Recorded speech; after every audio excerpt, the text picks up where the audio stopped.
Hey folks, it's Wade the Shoe Dog. Welcome to the Shoemakers Academy. So listen, we don't do politics on this channel, but once in a while, if something is getting into the news that we want to talk about, then that's related to footwear, we got to do it. So if you want to vote for an authoritarian, wannabe authoritarian dictator that will strip rights away from your wives and girlfriends and daughters and lead us on the road to autocracy, that's your own jam. I will not criticize it either way. So, but when a politician starts talking about tariffs and their impact on consumer prices, and when I mean impact on consumer prices, I mean the cost of our shoes, then you're kind of in my patch. And I think it's time to help educate people and understand if someone's blowing smoke about the reality of tariffs, then I think it's my responsibility to get involved. So that's that. Um, Now let's get to the numbers. Okay, so the material we're going to talk about today actually is included in a couple of our courses. Our shoe business startup course. Excuse me, let me get the right window here. Our shoe business startup course. And our book, How to Start Your Shoe Company, talks about all these numbers. And we also have three courses actually that get involved in this. We have footwear cost engineering, how to calculate footwear cost, and more importantly, footwear import duty. It doesn't say tariff, but duty and tariff is the same thing. So that's where this material is found. But I'm gonna shortcut here. If you want to go deeper into these subjects, it's all here on Shoemakers Academy. But let's cut to it. We're gonna run some numbers and show you the jam here. Okay, here we go. So when you're buying a shoe, and I mean buying a shoe for your business, right? Then you're going to have purchase terms for the shoes, right? X works means you're picking the shoe box off the loading dock, right? And you're taking it from there. And that's common. The most common is called FOB, which is free on board, which means the factory has boxed up the shoes and sent them to the container harbor, and they're basically on the boat. So that price includes inland freight because we don't want to deal with truck drivers in Italy or China or Indonesia or wherever you're buying the shoes from. So that's FOB. That's the most common. And then CIF is carriage, insurance, and freight, which is the cost of carriage, import duties, just all that other junk. And then landed is basically the cost to get the shoe all the way to your warehouse. So if you're doing a shoe business, you're going to negotiate FOB. You're going to negotiate the FOB. But then when you go to do your calculations, and that's what we're going to do today, is landed, because landed is where that's what it costs you to get that shoe from the factory all the way to your warehouse, wherever your warehouse is. So all the thing along the way, inland freight, cash, insurance, port fees, harbor, duty, all that junk is in the landed fee, and that's what really the bottom line is. If you can sell it for a buck over landed, then you made a buck, minus rep commission and all that good stuff. Okay, so here's a big whole list of those cost components: material cost, delivery fee, factory markup, LOP, inland freight, harbor fee, cost insurance and freight, local harbor fee, duty and clearance, inland freight, distribution overhead, and freight out. Fantastic. What we're going to talk about is duty and clearance. So let's skip to another slide here because we want to get to that, and this is from our costing thing, and now we're gonna move to the sort of the cost engineering part of this whole thing. So duty rate depends on the material makeup of the shoe, right? Some shoes, in this case, a 100% synthetic shoe could have, excuse me, 100% synthetic shoe could be 6% import duty. Now, this is from China to the US. A shoe that's 51% leather could be 7%, 100% leather shoe, same thing, 7 to 9% import duty. And in that import duty, and let's sort of back up here. And this is where people get a little bit confused, right? As to who pays for this stuff, right? Right? Like really, like who pays? right? And the answer is the brand, right? So if I'm buying a shoe from China or you're buying a shoe, you're going to have the cost of the shoe, and import duty is not paid by the shoe factory. It's not paid by the country that's exporting it. It's not paid by the country that's importing it. It is paid by the guy, gal, company that is actually importing the shoe, right? So when a politician says we're going to make China pay, that is bovine statology. China does not pay, right? Or Italy or wherever the shoe is coming from. Because right now we have import duty. It's different actually for different countries, right? Like in Mexico and Canada, we basically have free trade agreement. So if you buy a shoe in Mexico, you pay the cost to ship it. There's not an extra fee that we have to pay to the government for the pleasure of importing these shoes. Now, right now, and I'm going to speak from the United States perspective, for a leather shoe, you pay like roughly 9% import duty. And it doesn't matter who you are or what country you're buying for it, other than those special exceptions. So if you're buying a shoe from China, Indonesia, Vietnam, wherever, you're going to pay 9%. Now, when Trump was in office the first time, he instituted an extra 7.5 to punish China, right? And Joe Biden, for some reason, I don't know why, kept it in place. And that 7.5% basically is now paid by you and me. And I want to show you how the math adds up. But basically, that just creates a little tariff differential between Vietnam, Indonesia, and China, right? Because we still have to pay 9%, but to get it from China is an extra 7. And I'll tell you, do you think that the factories in Vietnam or Indonesia or Italy would look at that 7% difference and go, oh, great, we're going to charge 7% less? They don't. They don't have to. They are going to charge the market price. And if the biggest country in the world for making shoes is stuck with an extra 7.5%, then they just raise their prices. So, okay. I'm going to be on the soapbox the entire time. So if you don't, if that makes you mad, then you just sign off. Okay. But this is real money. Okay. So who pays the duty? If you're a brand, you pay the import duty. And who do you pay it to is the next question. The answer is you pay it to the U.S. government. So if that sounds like a tax, then you'd be right. That is a tax. Now, it's not like a sales tax, it's like a buying tax. But it doesn't matter if it comes out of the right pocket or the left, it's still a tax. Okay, let's look at the numbers here. So this spreadsheet, this comes from, this document is from our book, How to Start Your Own Shoe Company.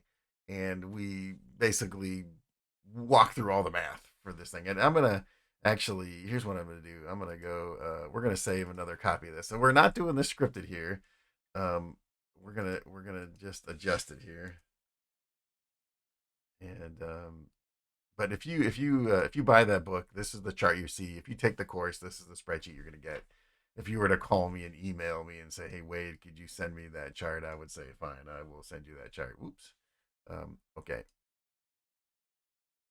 All right, let's just get back to business here. So what we're looking at here is the model of the shoe, the color, the material, the FOB price, right? We talked about FOB, right? So FOB means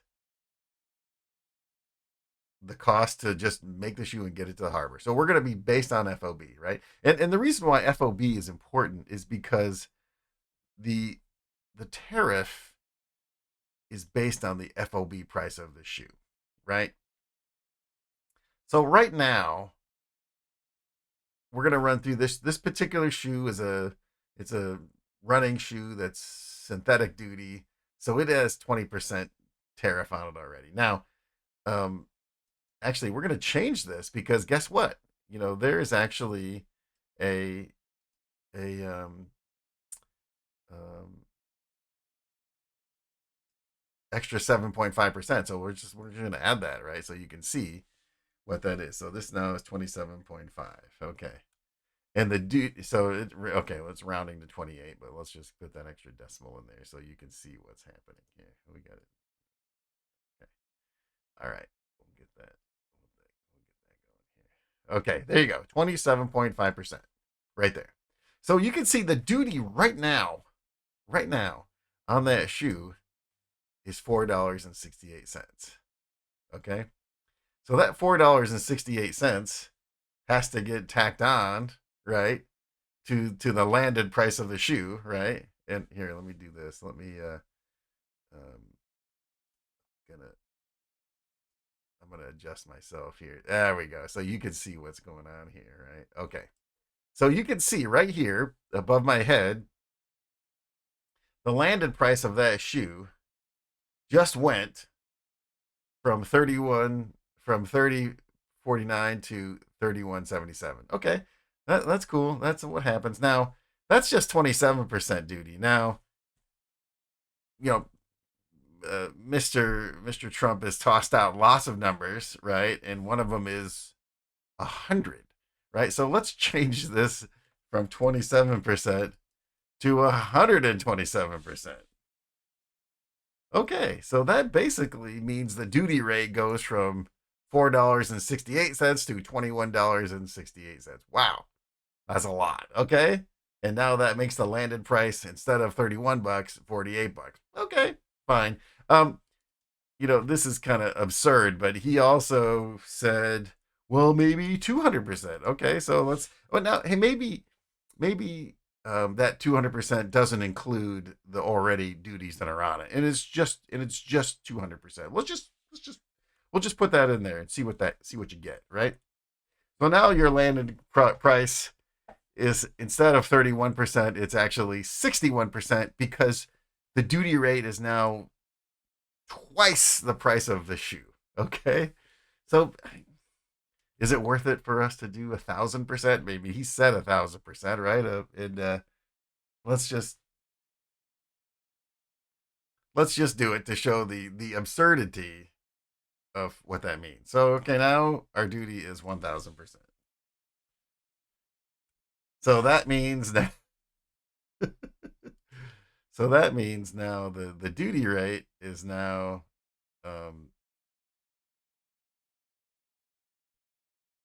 the extra duty added on is now $170, right? Because the shoe is 17 and it's 10x, right? Okay, that's not worth having that discussion here. That's goofy stuff. So we'll just get rid of that. Okay. Okay. So we're gonna stay with our examples now, where the duty rate is that percentage of the FOB price. Okay. So, and you're like, okay, that's all great. These other fixed costs, we're going to leave these here. But what we want to work our way back to now is, what does this mean to the customer, right? What does this mean to you and me, right? When we go to buy these shoes, right? So, and the brands, they're going to calculate based on their landed price what their sale price needs to be. Okay. So right now, when we ran the number with a 27% duty, the margin is 43%. You can see that right here, right? That's okay. That's pretty good. A lot of brands, some brands can make more than that. Excuse me. Some brands can make more than that, but this is pretty legit. With all the other things wrapped in, sales commission, this and that, the other, 43% is great. That's a great number. Okay. Now, if the duty goes to 100%, at that same price, the brand is going to make 12%. Well, no brand is going to go at this making 12%. They're not going to do that. So they're going to think about how to modify, right? So we're going to go over here in this formula. The controlling value is the retail price, right? So we're going to say, we got to try to find a way to get back to 43%, right? So we're gonna plug in a new retail in for this shoe. So let's make this shoe cost $200. Hey, okay, we're back to 47. So we don't need to go all the way to 200. We'll just go to 185. Okay, so that 100% tariff double the price of the duty amount, right? But what you're gonna see here, and this is the insidious part.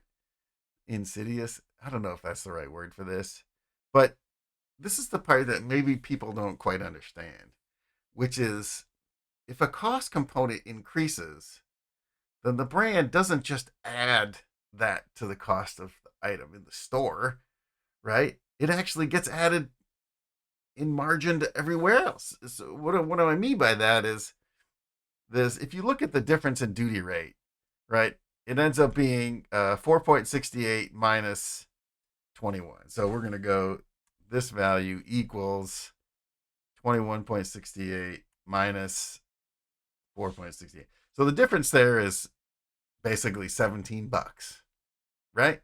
Because we added 100% duty, right? So it's now, so the cost component, and we can see that right here from 31 to 48. The cost component now is up $17. But when you come down here to the retail price, it's not $17 anymore. It's 120. It's 185 minus 120. It's now $60. And you're like, why is that? Well, the answer is when a brand buys a shoe and they land it, they have to double the price to make their profit margin. And then the retailer has to double it again to make his profit margin. Because that's kind of how Keystone pricing works, right? In order for Nike to pay athletes and have this campus and run ads and all that, they actually have to buy the price of they have to buy the shoe and essentially double the price. And then the retailers, right, have the big store full of employees that are helpful or not helpful, depending. They have to double the price of it too, because real estate, rent, and electricity, and healthcare, and all that great stuff that humans need to survive, right? You end up having to double the price too. So all of a sudden, that 100% tariff, which only increased the landed price $17, has now increased the retail price of the shoe $65.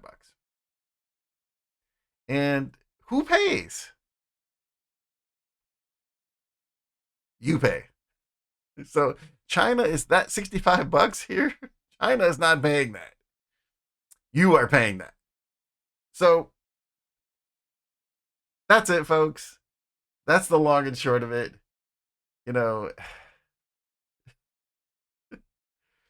If somebody tells you that putting import duties punishes a country,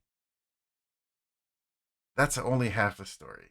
Yes, of course, if you open a shoe factory in the United States, you have a lot of runway now, because a shoe that you could have bought for $120 retail coming from China is now $185. So if you're an American shoe company, you can make that same shoe now for $185 and not have to worry about competition from China, because you'll be equal.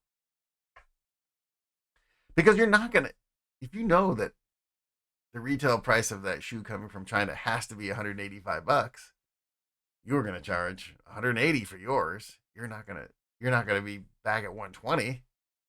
That's leaving money on the table. What business can survive doing that? So, anyways, like I said, folks, the long and short of it is, if somebody puts a tariff on an item, the customer, which in this case is us, the brand, or us, the end user, is going to pay. I know that's 20 minutes to describe it, but listen, folks, this is the kind of stuff that if you're going to run your own brand or get into the shoe business, that you really kind of need to know. And it's all here at Shoemakers Academy. We have online courses. We cover business startup, which has the same mathematics in it.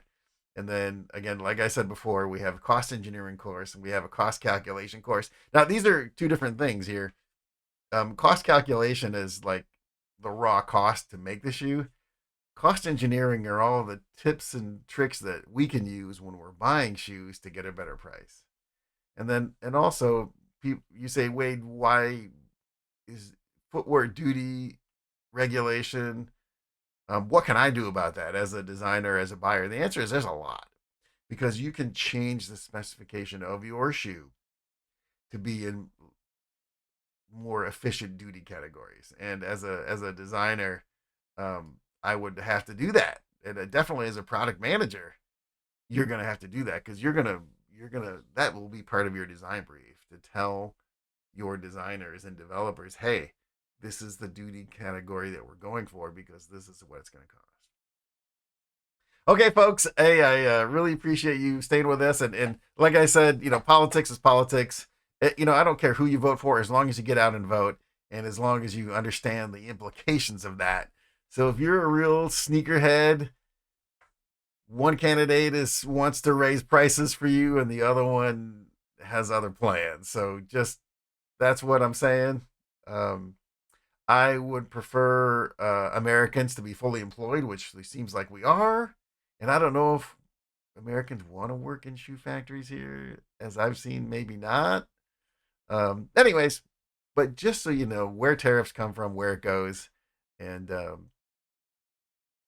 I appreciate it. Swing over to the website. We got lots more stuff.